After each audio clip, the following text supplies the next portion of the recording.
నమస్కారం వార్తలకు స్వాగతం. ముందుగా ముఖ్యాంశాలు. సోషల్ మీడియా వారియర్స్ తో సీఎం జగన్ ముఖాముఖి, పలు అంశాలపై వివరణ.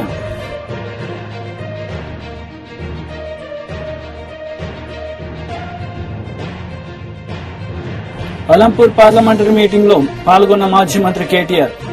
ఈ సందర్భంగా ప్రసంగం.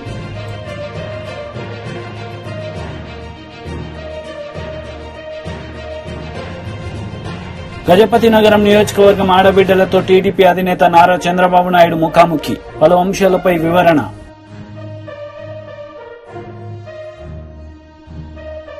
సోషల్ మీడియా వారియర్స్ తో సీఎం జగన్ ముఖాముఖి కార్యక్రమం నిర్వహించారు. ఈ సందర్భంగా వారితో ఆయన మాట్లాడారు. యూట్యూబ్ నెట్వర్క్ ద్వారా కనెక్ట్ అయి ఉన్న వాళ్ళందరికీ కూడా, ఇక్కడికి రాలేకపోయినా కూడా మీ అభిమానంలో మాత్రం ఎక్కడా కూడా తక్కువనేది లేకుండా మీ అన్నకు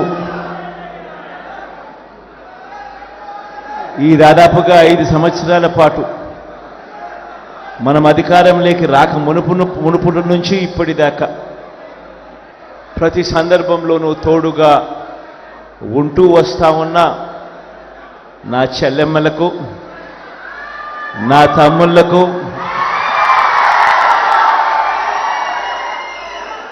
కొంతమంది నా అన్నలకు కూడా, మీ అందరికీ కూడా మీ జగన్, మీ అన్న, మీ తమ్ముడు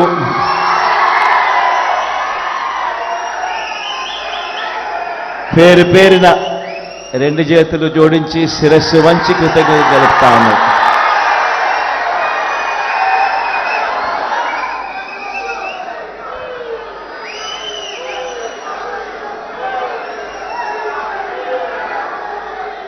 ఈరోజు ఇక్కడ మనమంతా కూడా ఏకమయ్యాం. రాబోయే రోజుల్లో, మరో 18 రోజుల్లో జరగబోతా ఉన్న ఎన్నికల కురుక్షేత్రంలో ఈరోజు మనమంతా కూడా క్రియాశీలకంగా పార్టిసిపేట్ చేసే కార్యక్రమంలో ఈరోజు అందరం కూడా షేర్ చేసుకునే విషయంలో ఈరోజు అందరం ఏకమయ్యాం. ఈరోజు నేను మీ అందరితో కూడా ఒకటే చెప్తా ఉన్నా. మనకు ఒకవైపున చూస్తే మనకు అటువైపు ఉన్న బలాలు మన దగ్గర లేవు.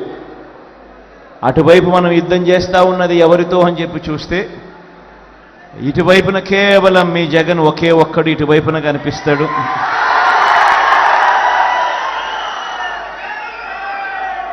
కానీ అటువైపున చూస్తే చాలా గంభీరంగా కనిపిస్తూ ఉంటుంది. వాళ్ళ కూటమిలో వాళ్ళను చూస్తూ ఉన్నప్పుడు ఒక్క జగన్ మీద ఒక చంద్రబాబు, ఒక దత్తపుత్రుడు, ఒక ఈనాడు, ఒక ఆంధ్రజ్యోతి, ఒక టీవీ5 వీళ్ళందరూ సరిపోరన్నట్టుగా ఒక బీజేపీ, ఒక కాంగ్రెస్, వీళ్ళందరే కాకుండా మనం యుద్ధం చేస్తూ ఉన్నది ఎవరితో అనంటే వీళ్ళ కుట్రలతో చేస్తూ ఉన్నాం, వీళ్ళ కుతంత్రాలతో యుద్ధం చేస్తూ ఉన్నాం, వీళ్ళ అబద్ధాలతో యుద్ధం చేస్తూ ఉన్నాం, వీళ్ళ మోసాలతో యుద్ధం చేస్తూ ఉన్నాం. ఈ మధ్యకాలంలో అయితే వాళ్ళ ఉక్రోషం ఏ స్థాయిలోకి వెళ్ళిపోయింది అనంటే చివరికి సోషల్ మీడియాలో మీ జగన్కు అంటే వాళ్ళ అన్నకు తాను సపోర్ట్ చేసింది అని, ఆ సపోర్ట్ కూడా పాపం తాను ఎందుకు చేసింది అనంటే తాను జగనన్న చేసిన మంచితో తాను కూడా బాగుపడిందని, జగనన్న వల్ల తనకు ఇల్లు వచ్చిందని, ఇంటి స్థలం వచ్చిందని, మిగిలిన పథకాలు కూడా జగనన్న వల్ల వచ్చాయని తన సంతోషాన్ని తాను సోషల్ మీడియాలో పాలు పంచుకుంటే గజపతి నగరం నియోజకవర్గం ఆడబిడ్డలతో టీడీపీ అధినేత నారా చంద్రబాబు నాయుడు ముఖాముఖి కార్యక్రమం నిర్వహించారు. ఈ సందర్భంగా పలు అంశాలపై ఆయన మాట్లాడారు. ప్రోత్సహించాం. మీరు చాలా వస్తువులు తయారు చేసేవారు. కొంతమంది ఆడబిడ్డలు మలేషియా పంపించాం, ప్రపంచం మొత్తం పంపించాం. మీరు తయారు చేసిన వస్తువులు విదేశాల్లో కూడా అమ్మించిన సందర్భం ఉంది. దాన్ని ఇప్పుడు కూడా డాక్రా బజార్లో పెట్టాం. ఇవన్నీ కూడా చేశాం.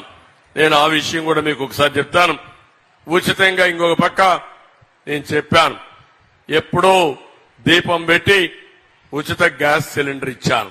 ఆ రోజు ఇచ్చిన తర్వాత రేట్లు పెరిగాయి, నిత్యావసర వస్తువులు పెరిగాయి, గ్యాస్ రేట్లు పెరిగాయి. ఇప్పుడు వాడమే మానేసే పరిస్థితికి వచ్చారు. అందుకే మీ అందరికీ హామీ ఇస్తున్నా, 3 గ్యాస్ సిలిండర్లు ప్రతి సంవత్సరం ఉచితంగా మీకు ఇస్తా. మళ్లీ మీ ఖర్చులు తగ్గిస్తాం, మిమ్మల్ని ఆదుకుంటామని చెప్పి కూడా నేను మీకు తెలియజేస్తున్నాను. ఏమమ్మా నీళ్లు వస్తున్నాయా మీ ఇంటికి అని అడుగుతున్నా. నాగరిక ప్రపంచంలో ఉన్న అందరికీ సెల్ ఫోన్లు ఉన్నాయా లేదా? అందరికీ సెల్ ఫోన్లు ఉన్నాయి, కానీ మంచినీళ్ళు మాత్రం రావు. ఇదేం ప్రభుత్వం నాకు అర్థం కాలేదు. అందుకే హామీ ఇస్తున్నా, ప్రతి ఒక్క ఇంటికి ప్రొటెక్టెడ్ వాటర్ స్కీమ్ ద్వారా, ట్యాప్ ద్వారా మీ ఇంటికి నీళ్లు ఇచ్చే బాధ్యత మాది. 5 ఏళ్లలో అన్ని ఇండ్లు, అన్ని గ్రామాలు పూర్తి చేస్తామని చెప్పి కూడా నేను మీకు తెలియజేస్తున్నా. గవర్నమెంట్ ఆఫ్ ఇండియాలో జల్ జీవన్ మిషన్ ఉంది. వాళ్ళు డబ్బులు ఇస్తున్నారు. ఆ డబ్బులు కూడా వీళ్ళు ఉపయోగించడం లేదు. ఇది చాలా దుర్మార్గం. ఇది కేంద్రం ఇస్తానన్న వీళ్ళ అసమర్థత వల్ల ఆ డబ్బులు ఉపయోగించి నీళ్లు ఇచ్చే పరిస్థితి లేదు. పక్కన తెలంగాణలో అన్ని గ్రామాల్లో అన్ని ఇండ్లకు నీళ్లు ఇస్తే ఇక్కడ నీళ్లు కూడా ఇవ్వలేని అసమర్థుడి ముఖ్యమంత్రి నీళ్లు ఇవ్వలేడు. గాని మీ ఇంటికి డోర్ డెలివరీ ఉంది. మద్యం ఉందా లేదా అని అడుగుతున్నా మిమ్మల్ని.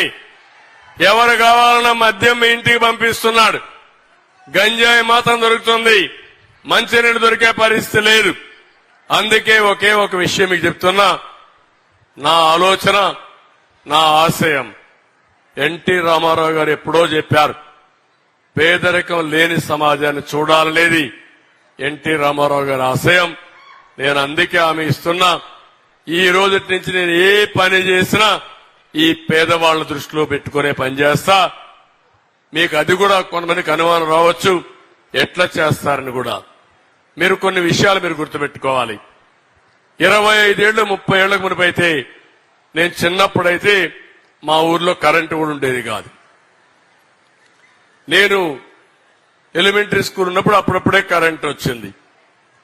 తర్వాత నేను ముఖ్యమంత్రి అయిన తర్వాత కరెంటు కూడా సరిగా వచ్చేది కాదు. అప్పుడే నేను సంస్కరణ తీసుకొచ్చాను. చాలా మంది నన్ను వ్యతిరేకించారు.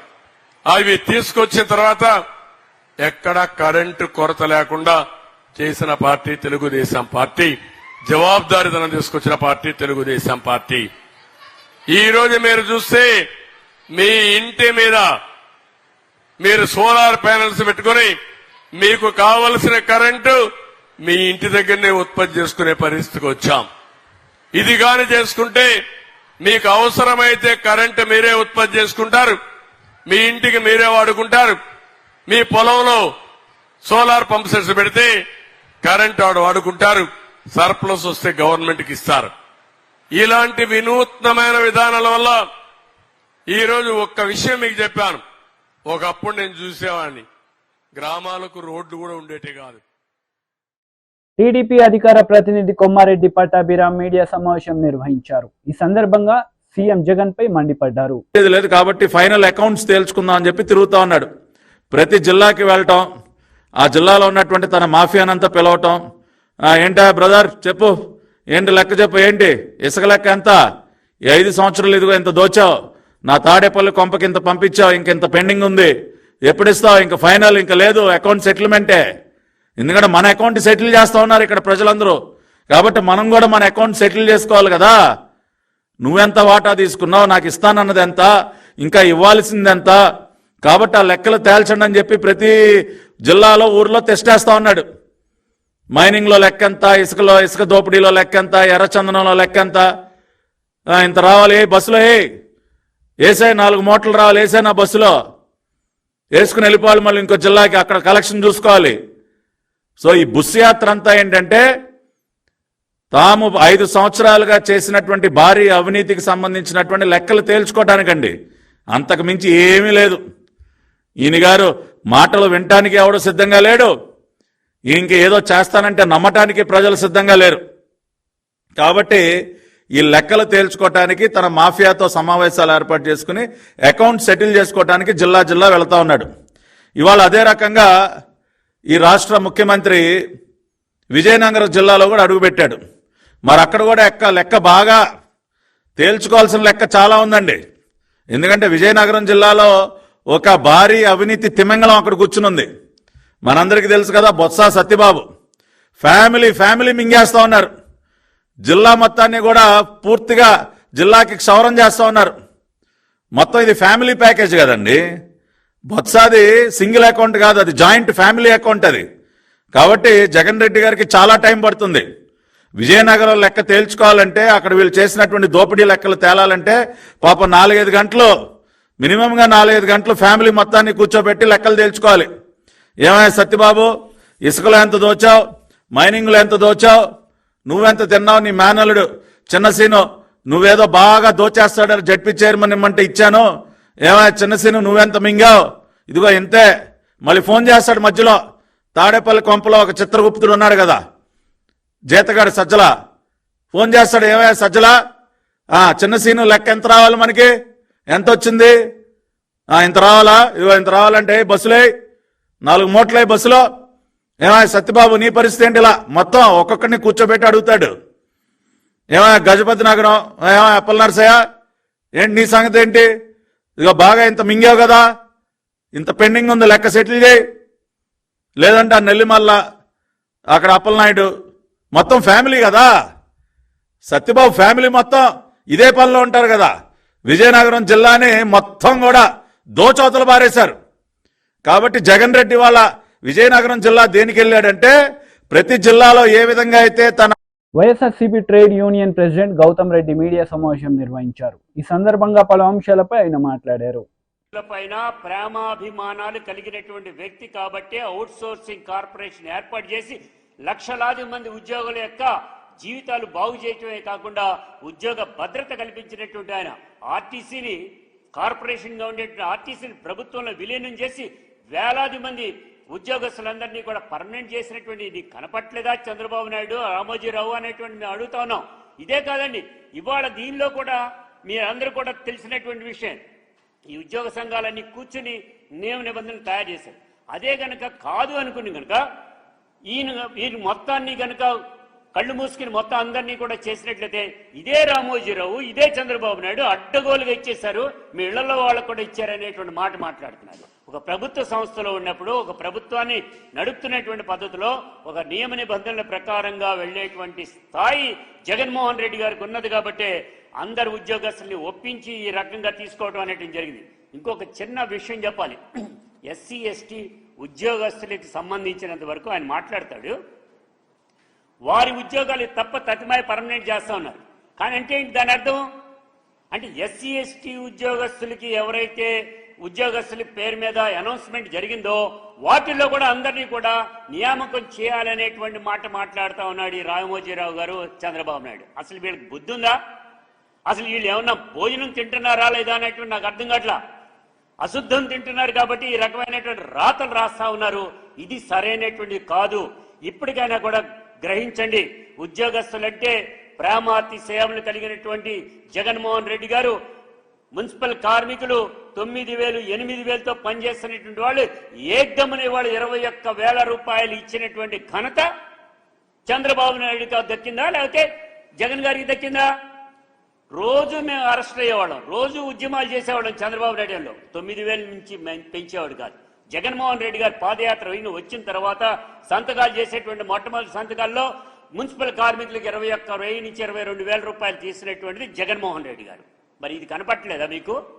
అదే కాదండి, కార్మిక వర్గం ఎక్కడైతే ఉందో, ఎక్కడైతే కార్మిక వర్గం ఆటో డ్రైవర్ల 10,000 ఇస్తున్నారు, దర్జీలా, దోబీలా వారందరికీ 10,000 రూపాయలు ఇవ్వటం అనేటువంటి కార్మికులే కదా వారంతా. అదే తరహాలో ఇవాళ ఉండేటువంటి పరిస్థితులు చేనేత కార్మికులు భోజనానికి లేకుండా ఉంటే 24,000 ఇచ్చినటువంటి ఘనత కార్మిక వర్గానికి ఉద్యోగస్తులకి అండగా దండగా నిలిచినటువంటి జగన్మోహన్ రెడ్డి గారు తప్ప మరొకటి కాదు. అరాచక పాలనకి బ్రాండ్ అంబాసిడరు చంద్రబాబు నాయుడు. అందుకు గల కారణం ఉమ్మడి రాష్ట్రంలో ఉండగా నవరత్నాలు లాంటి ఫ్యాక్టరీలు నమ్మేసి వేలాది మంది ఉద్యోగస్తుల్ని రోడ్డున పడేసినటువంటి ఘనత నీది కాదా అనేటువంటి అడుగుతున్నాం. దీన్ని దృష్టిలో పెట్టుకుని మాట్లాడమంటున్నాం.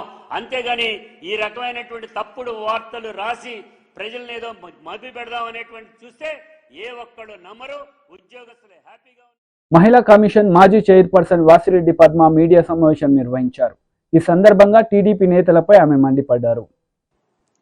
మొత్తం ఈ రోజున అధికారంలోకి వచ్చిన తర్వాత 14,219 పోస్టులని, టీచర్ పోస్టులని ముఖ్యమంత్రి జగన్మోహన్ రెడ్డి గారు నియామకం చేస్తే మీ హయాంలో 0. ఒక్క టీచర్ పోస్టును కూడా భర్తీ చేయకుండా ఇవాళ మళ్లీ దొంగ మాటలతోటి అధికారంలోకి రాగానే మెగా డిఎస్సి తొలి సంతకం అని మాట్లాడడానికి అసలు బాధ్యత ఉన్నటువంటి మనిషేనా మీరని అడుగుతూ ఉన్నాం.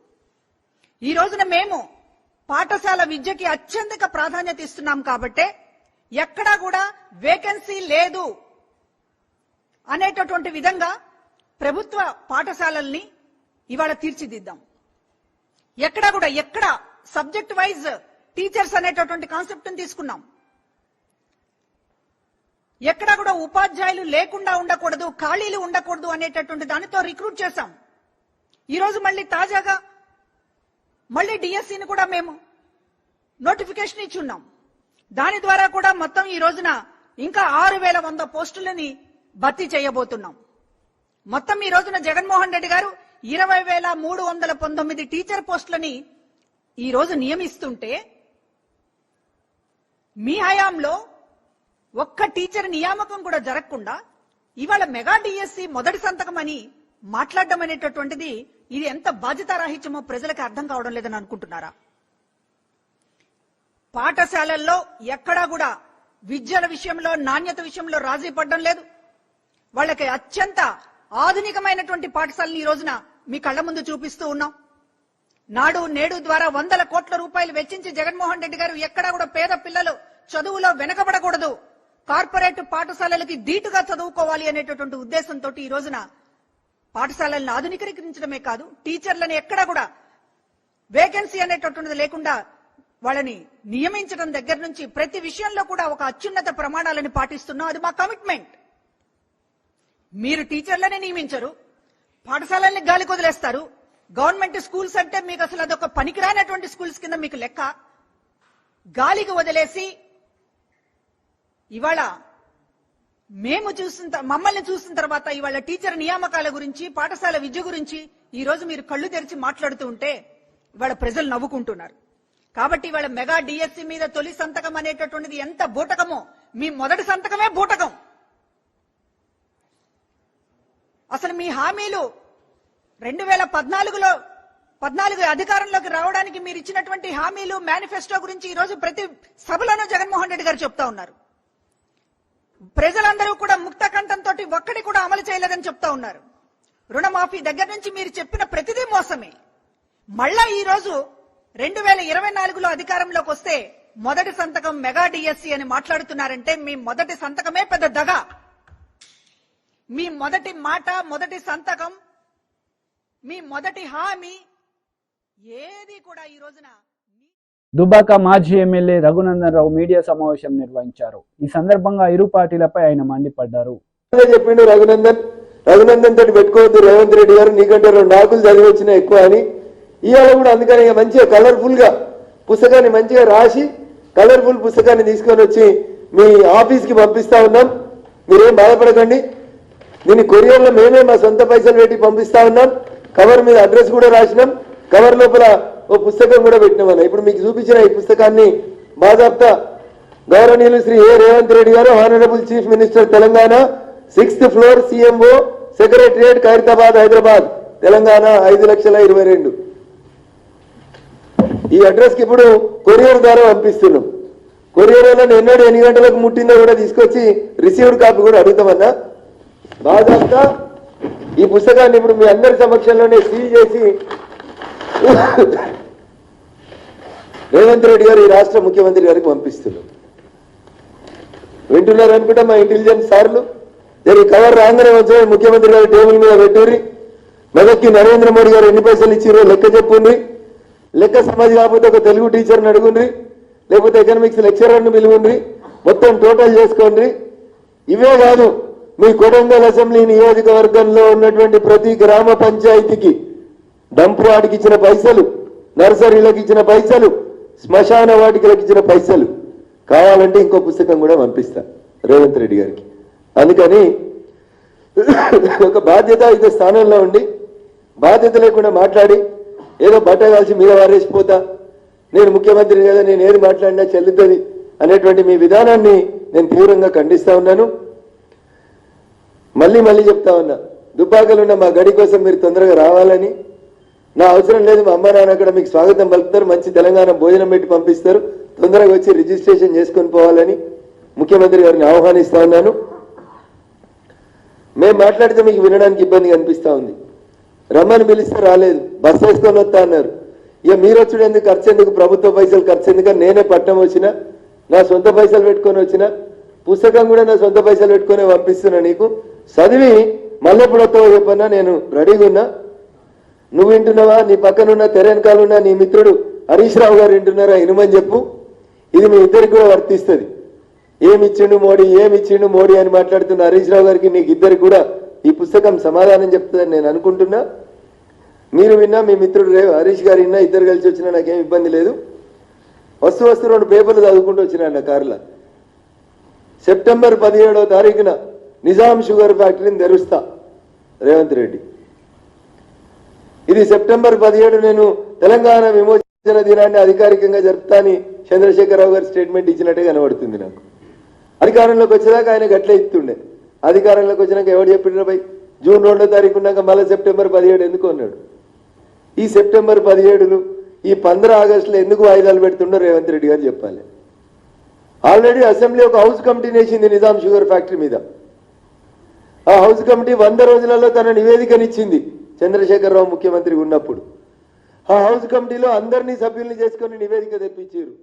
ఆ నివేదిక అలంపూర్ పార్లమెంటరీ మీటింగ్ లో మాజీ మంత్రి కేటీఆర్ పాల్గొన్నారు. ఈ సందర్భంగా ఆయన ప్రసంగించారు. మీరు రండి, మీకు ప్లానింగ్ బోర్డు వైస్ చైర్మన్ పదవి ఇస్తాము. ఇదివరకు నిరంజన్ రెడ్డి గారు పదవి చేసినారు 2014 నుంచి 19 దాకా.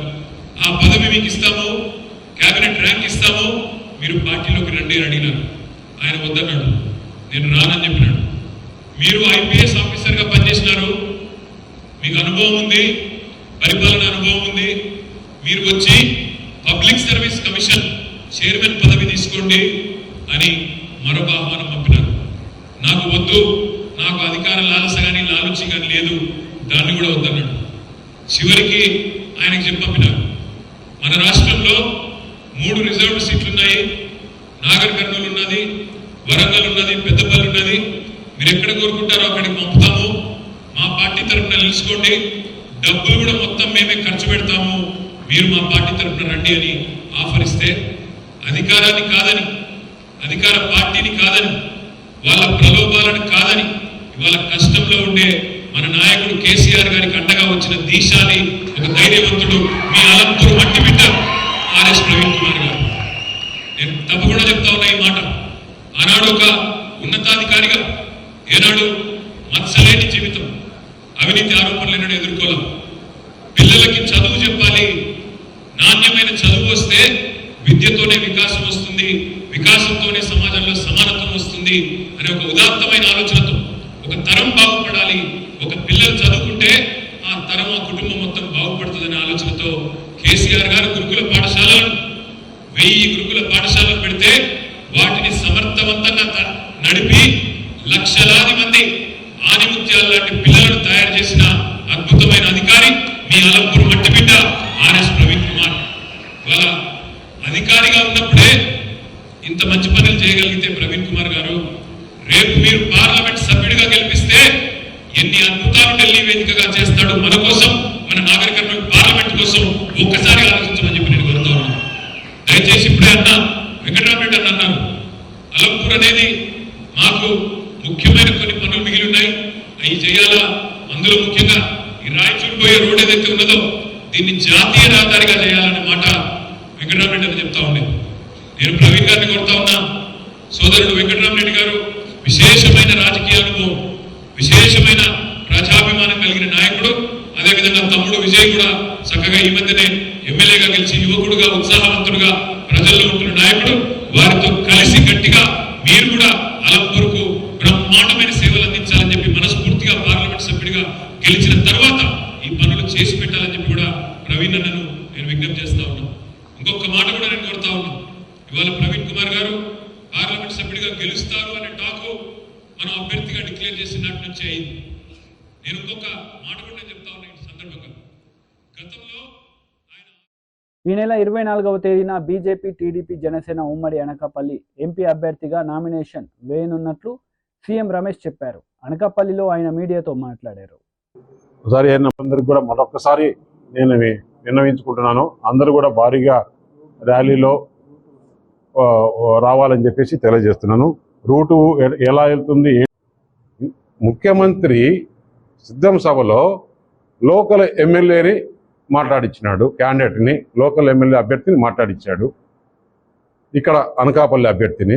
ఆయన అనకాపల్లి పార్లమెంట్ కాదా అంటే ఇంకా కూడా వారి మనసులో ఇక్కడికి ఇంకొకరిని ఎవరన్నా తీసుకురావాలా, 25వ తారీఖు రేపటి వరకు టైం ఉంది కదా అని ఏమన్నా ఆలోచన ఉందా? లేదు, నువ్వు మాట్లాడితే నీ ఒరిజినాలిటీ బయటపడుతుంది, పబ్లిక్ చూస్తారని చెప్పేసి నిజంగా మాట్లాడినే లేదా? ఈ రెండింటికి సమాధానం చెప్తే సార్. నేను మిమ్మల్ని నమస్కరించి అడుగుతున్నా, వైఎస్ఆర్ కాంగ్రెస్ పార్టీ, మీరు 7 మంది ముత్యాల నాయుడు మీడియా వాళ్ళు, అనకాపల్లి మీడియా వాళ్ళు ఎక్కడ ప్లేస్ ఫిక్స్ చేస్తే, ఏ టైం ఫిక్స్ చేస్తే, ఏ రోజు ఫిక్స్ చేస్తే ఆ రోజు నేను అందుబాటులో ఉంటా, వస్తాను.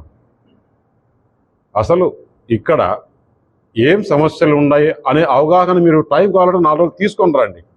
మీరు ఏం చేస్తారు ఎంపీ అయితే, నేను ఎంపీ అయితే ఏం చేస్తాను అన్నది మీడియా సమక్షంలో మాట్లాడుకుందాం. ఇంకా నువ్వు చెప్పావు డేటా, ఇక్కడ మండలాలు తెలియదు, ఊర్లు తెలియదు అని, అది కూడా మాట్లాడుకుందాం. నాకు తెలిసిన సబ్జెక్ట్ ఎక్కువ నాకు తెలుసా, సబ్జెక్ట్ వైజ్ నీకు తెలుసా, మీడియా సమక్షంలోనే మాట్లాడుకుందాం. ఇదంతా కూడా అనకాపల్లి ప్రజలు కూడా చూడాలి. మనం యూట్యూబ్లో అందరికీ ఇచ్చేస్తాం, అందరికీ ఫోన్లు ఉన్నాయి, ఇప్పుడు ఇచ్చేస్తాం. కాబట్టి మీడియా వారు దయచేసి మీరు మీడియేట్ చేసి దీన్ని ఫిక్స్ చేస్తే బాగుంటుందని చెప్పేసి తెలియజేస్తున్నా.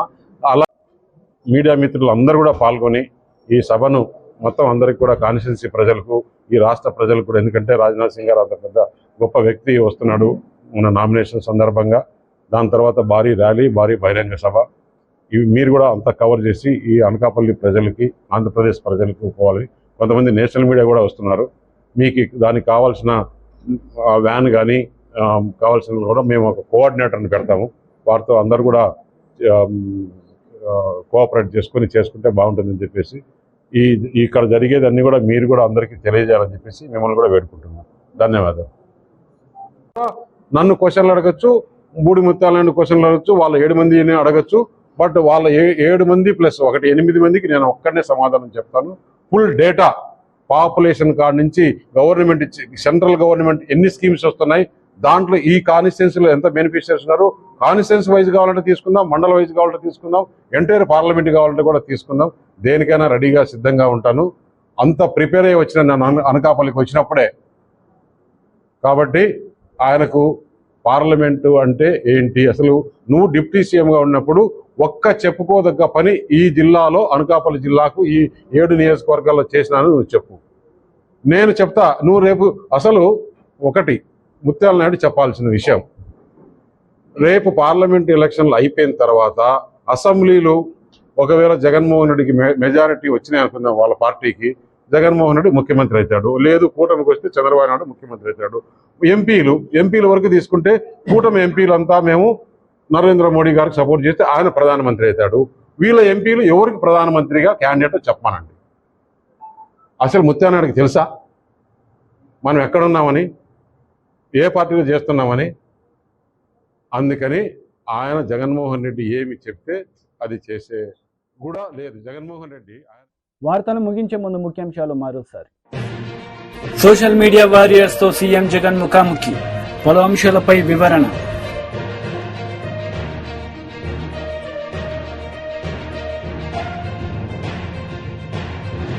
అలంపూర్ పార్లమెంటరీ మీటింగ్ లో పాల్గొన్న మాజీ మంత్రి కేటీఆర్.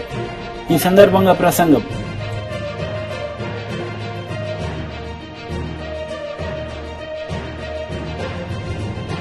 గజపతి నగరం నియోజకవర్గం ఆడబిడ్డలతో టీడీపీ అధినేత నారా చంద్రబాబు నాయుడు ముఖాముఖి. పలు అంశాలపై వివరణ.